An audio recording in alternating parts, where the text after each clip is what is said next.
Efefero de kanya wala. Ado efefero de kanya venye. Efefero de kanya wala. Efefero de kanya venye. Apo àwọn mere waraba. Arobe pa babe fun mumia. Oki bibe yesa o. Oda fero de kanya vise. Otaya be fiabe fun roborwa.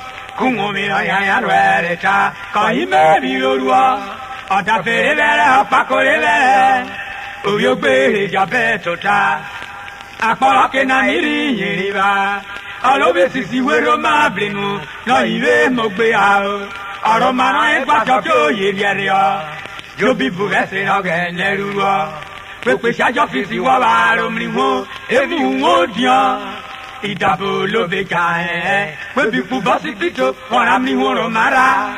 Ebuyere warame amiera, ekura wosenwa. Iyolo le febira, eromono marupo kanya yene.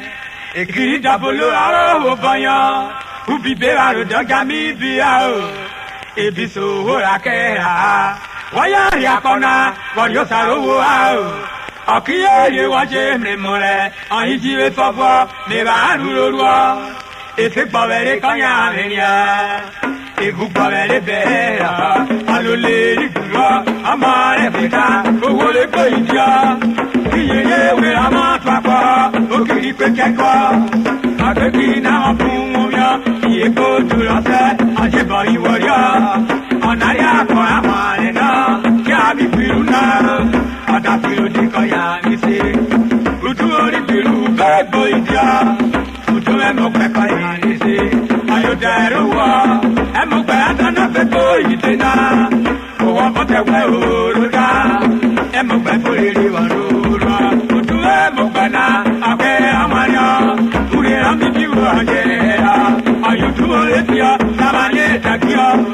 utu e na roji buria oworo ye akota bi won Jibia, Obi Motwa, Obi Begaji, Apeya, Owe, Nadiwea. Akori Pakore Ferote, Abe Foto Wadafe, Manu Mubena, Iwole Sinapo, Kara, Azari Gua, Alesi Fetana, Mario Jarigo Abigua, Alakaya Bati, Joma, Apa, Pena, Samoya Taka, Ebe account of a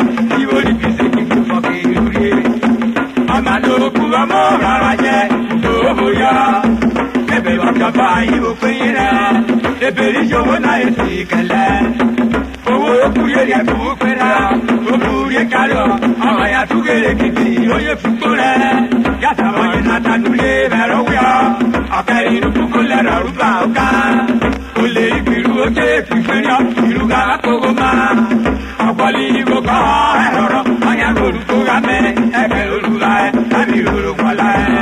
Lodaya no you got